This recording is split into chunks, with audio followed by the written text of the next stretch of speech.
Hey, everyone. It is Tuesday. It is time for another superhero deep dive.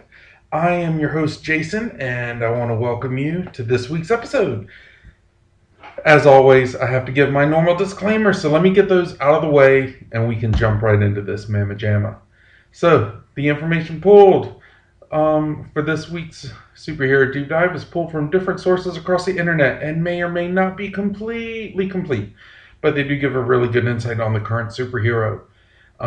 As always, I normally try to trim the fat, as I like to call it, on these, get rid of storylines that may not make a whole lot of sense or at least contribute a lot to the character. I try to stay true to what the character is best known for. So if there's a lot of new developments, they may not be covered simply because that's not what a lot of people identify with. But yeah,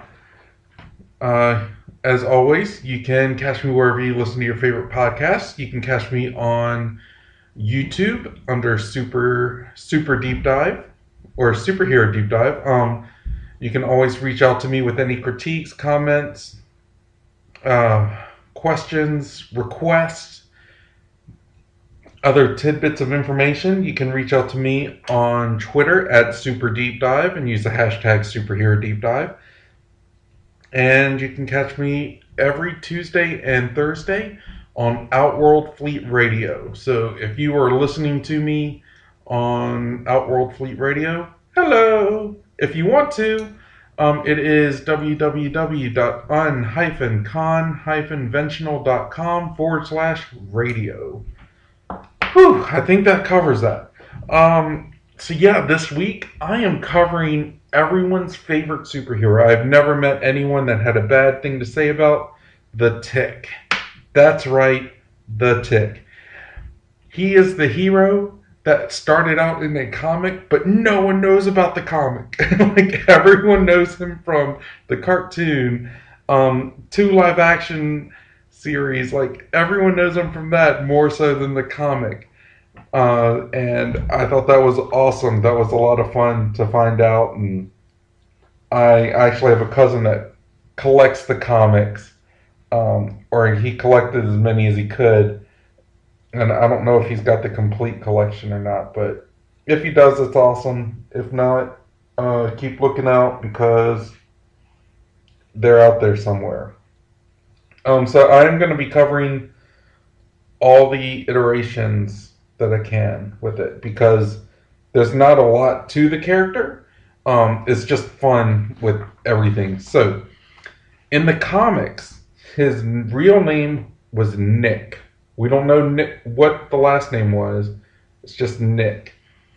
And in the comic series, the Tick is a wacky hero who escaped from a mental hospital and started fighting crime in what's known as the city. Not much is known about the Tick's past because he is amnesiac, he's got amnesia. I don't know how to say that. However, in one comic, it is revealed that the Tick had a wife named Cloris. Not Clarice, not Doris. Let's put them together and make Cloris. He was a married man who became obsessed with trying to figure out what he wants to do most in the world. And Cloris, due with her frustration with his obsession, tries to beat some sense into him and reminds him of his responsibilities at home, along with her desire to have a child with him. She gets fed up with him and storms off in anger, much to the Tick's dismay. And later that night, he leaves her a note by her bedside, telling her that he is going for a soul-searching journey to find his destiny. He wanders around from place to place until he finds out who he is and what his purpose in life is. He soon wakes up from an intoxicated daze after a night of drinking, and finding himself roaming the Rocky Mountains, starts having delusional visions of a little cartoon character that tells him to attack a group of random college frat boys. And that is his origin.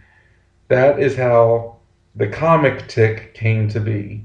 He is a guy that escapes a mental institution. So he's crazy. He's crazy. All right. In the 1994 comic, the Tick's origin was considerably changed to be more appropriate for children. I don't blame them. This is the version that most people know. In an interview, the Tick recalls crashing the National Super Institute in Reno by demonstrating his nigh invulnerability in a dangerous device which explodes, destroying the entire building and leaving the judges astonished. The Tick is then assigned to the city. Like in the comics, not much is known about the Tick. He doesn't recall his own past and assumes he has always been a hero, stating that he just simply doesn't know much else. Like, being a hero is what he does. During the series, the Tick is never seen without his costume on, even when off duty. That's just kind of who he is. That's what he does. And that's how everyone knows him. That's how everyone in the world now knows him. They know the cartoon. And it's crazy that a cartoon in 1994 still has a foothold today. Because I have shown my children pictures, and we have watched the Tick cartoon together. And they knew about the Tick. Like, it's crazy that this obscure character has become a pop culture icon. Let's see here. There was a live action series in 2001, which I thought was awesome. The Tick is found patrolling a bus station, and after receiving a bus ticket to the city, once again, it's the city, it is suggested he leave because he defeated his archenemy, the coffee machine.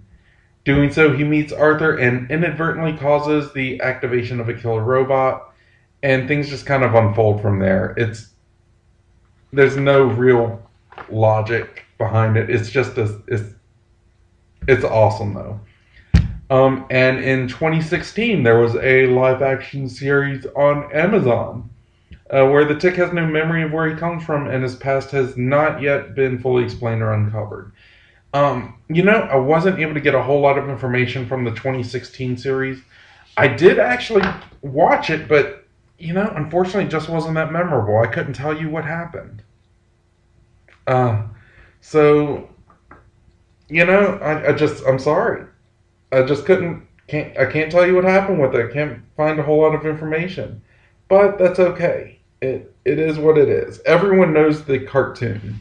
Everyone knows the cartoon. Of course, his known for his famous battle cry, which is Spoon. Because it is majestic in what it is. Let's see here. What else? The powers. Okay, the Tick possesses superhuman strength and mass, which makes him capable of inflicting great damage on his surroundings if he's not careful. His full strength is never actually quantified, although he is capable of lifting whole cars with a single hand and comfortably bending steel girders. In the pilot episode of the 2016 live-action series, the Tick claims to have the strength of 10, perhaps 20 men, or a crowded bus stop of men. So we can take that for what it is. The Tick is also nigh invulnerable, which means it is almost impossible to injure him in any serious way. Although he is vulnerable to feelings of pain in his antenna, and his antenna are particularly sensitive. Because of this, he can survive moments of extreme stress and has demonstrated an ability on numerous occasions. In one noteworthy instance, in the animated episode Evil Sits Down for a Moment, he fell 4,000 feet out of the sky, crashing through the concrete road below into a subway tunnel. Yet before he reached a stop, he was subsequently hit by an oncoming train, and he survived. He survived it all without any lasting physical injury, only a brief, albeit severe concussion. Several powerful supervillains have been able to knock the Tick unconscious in several fights, but he never comes to any lasting harm. He also does not possess a superpowered immune system, as he has been sick with the common cold just like any normal person. One of the tick's few limitations is that harming or removing his antenna will destroy his sense of balance. So there's that.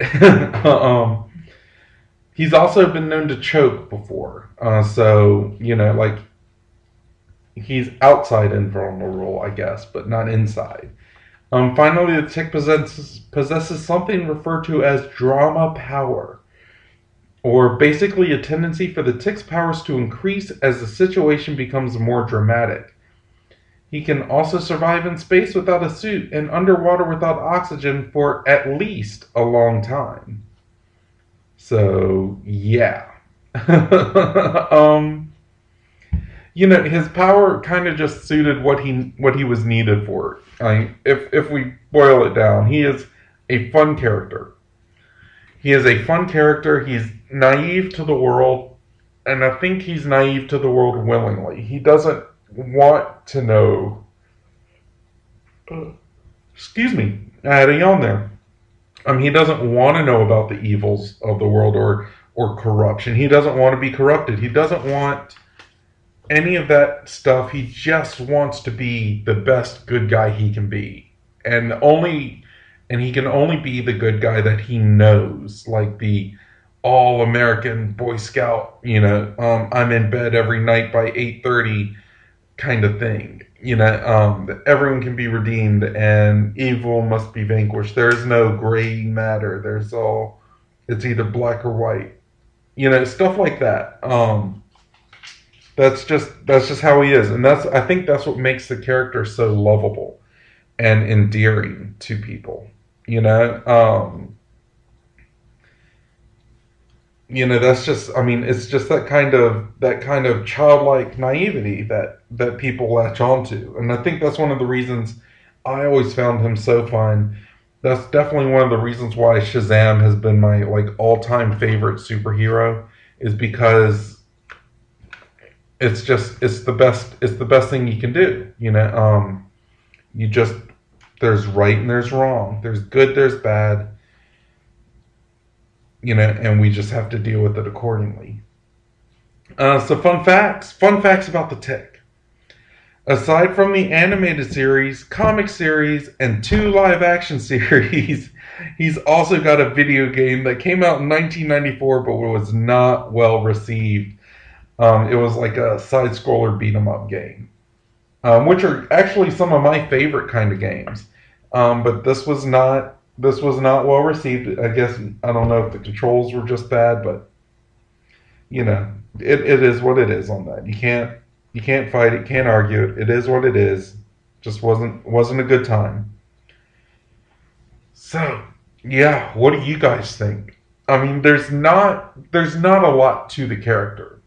Granted, he had all these things about him, like the show, where he had his sidekick Arthur, where he had American-made Batman. He had all these extra characters. Or there's Batman in the live-action series. In the cartoon, it was the Fledermaus, which is German bat. There just wasn't a whole lot to him, though, and so there's not a lot of information out, and it's just simply because it is what it is. It's okay. It's okay. But yeah, what do you guys think? Let me know. I would love to hear your feedback, your thoughts on that, on the character. You can send me a message. You can write on my wall on Twitter at Super Deep Dive, and use the hashtag Superhero Deep Dive. My DMs are open all the time. You can send me an email if you want. My email is b4itall, so b4itall at yahoo.com. And like I said, I'm always looking for comments, questions, critiques, requests. If you have a request for a superhero to be covered, I would love to hear it, because I've got some fun ones coming up. I've got some that are just going to be purely rant episodes on the stupidity of certain characters or things in comics. But now we're going to come to my favorite part. We're going to do power expansions. And this part of the show is where I go into the comic or the superhero in general, and we try to figure out, do they need a movie? Do they need a TV show? Do they need a comic series or something? What can we do to make that character stand out?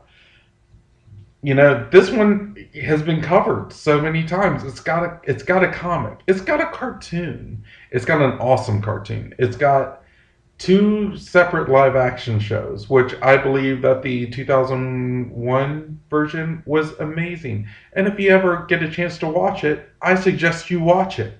I'm not sure if it's even on the tube of views. Let me check real quick before I get into what I would want to expand this character with. Let me see here. Okay, if I go to YouTube and type in the Tick live action,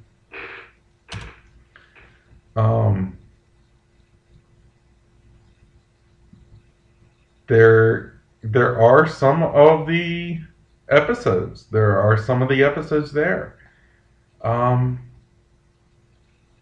So that would be great. Hold on. I got a good idea.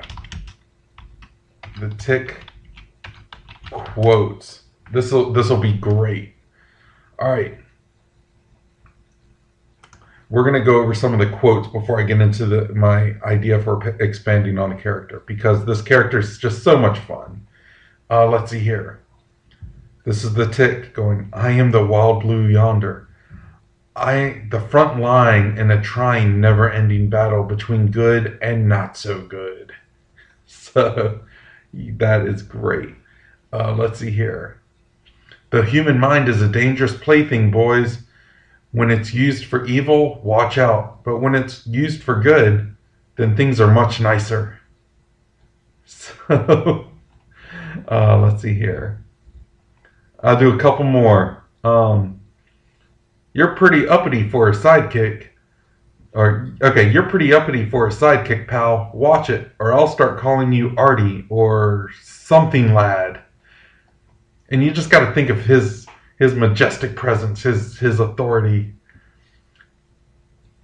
"Destiny dressed you this morning, my friend, and now fear is trying to pull off your pants. If you give up, if you give in, then you're going to end up naked with fear, just standing there laughing at your dangling unmentionables." That one is great. I might have to use that line in general. "And so, may evil beware, and may good dress warmly and eat plenty of fresh vegetables." We're gonna leave it at that. That one's a good one too. So, if I'm sorry, guys, I really am. I absolutely love the Tick. The Tick is just such a fun character. But yeah. So let's get into. I'm sorry if you heard that. I clicked on my mouse and I shouldn't have, apparently. But I was thinking about this character. It's already been covered in 2 live-action series and animated series and comics. I have an idea that could be great. Let's do an animated movie, but not just any kind of animated movie. Like some kind of epic story where all the other heroes are defeated and he's the only one left to save the day.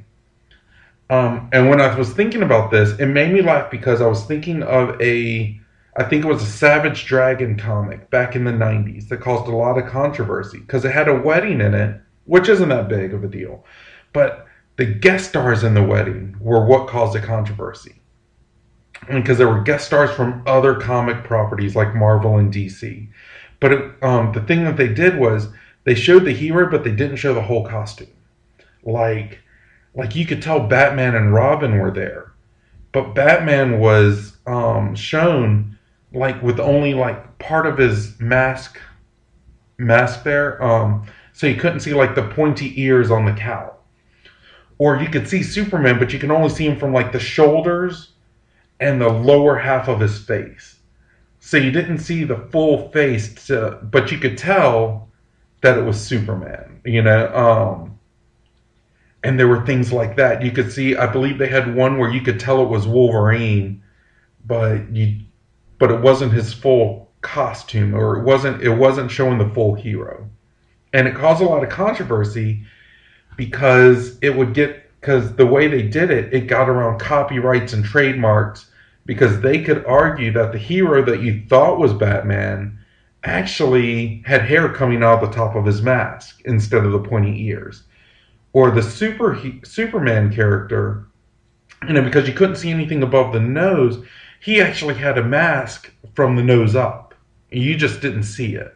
So you're assuming that it's Superman, but it might not actually be. So they should do that.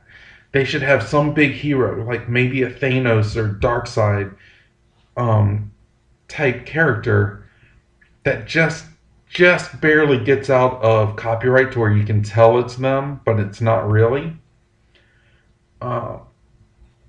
And you could have every kind of cameo you can think of, like if you see a hero lying down, but only the boots, but they're like very obviously the Flash's or Captain America's boots, because their shoes are pretty distinctive, or even Wonder Woman's, it's very distinctive. You could tell that's who it was. Or like he's sitting there and he's fighting someone, and you see like a hero laying down, and you see like maybe the palm of the hand, but it's a white glove, and you see the green band of the ring, but you don't actually see the Green Lantern symbol. So, but that's the Green Lantern that just got beat, that he's standing over. Something like that. I think it'd be so much fun. I think it'd be amazing, because the story wouldn't even have to be that big of a deal. The story is secondary to something like this. The movie is basically how many Easter eggs, how many cameos can we fit into the movie without getting in trouble. And that just sounds like an hour and a half of fun to me, because the whole movie, for any comic book fan, for any superhero fan, part of the movie experience is trying to catch all the little cameos, all the little Easter eggs in it. You can look up WandaVision, you can look up Loki, you can look up Falcon Winter Soldier, you can look up any Marvel movie, you can look up the Snyder Cut on YouTube, and all it is just these video after video of how many Easter eggs they found, how many nods to other characters they found in the movies. It's huge. So let's do a whole movie devoted to that. And the only hero it could work with is the Tick. What do you guys think? I think this is gold. Let me know. Like I said, you can catch me on Twitter at superdeepdive and use the hashtag superherodeepdive. Catch me every Tuesday, on Tuesdays and Thursdays on Outworld Fleet Radio. You can catch me wherever you listen to your favorite podcasts. New episodes should be uploaded every Tuesday. I think last week we had an issue, but that's been corrected. And you can also catch me on YouTube as Superhero Deep Dive, where I do like a slideshow presentation of the hero with various artwork and various creators and stuff like that. So you get kind of a visual of what we're talking about. But yeah, that's all I've got this week. If you have any questions, comments, critiques, requests, let me know. I am all ears. And not just the pointy ones, because you can't see those. So until next time, guys, be blessed, be happy, be safe, be smart. And if you're not smart, don't get caught. I will catch you later. Bye-bye.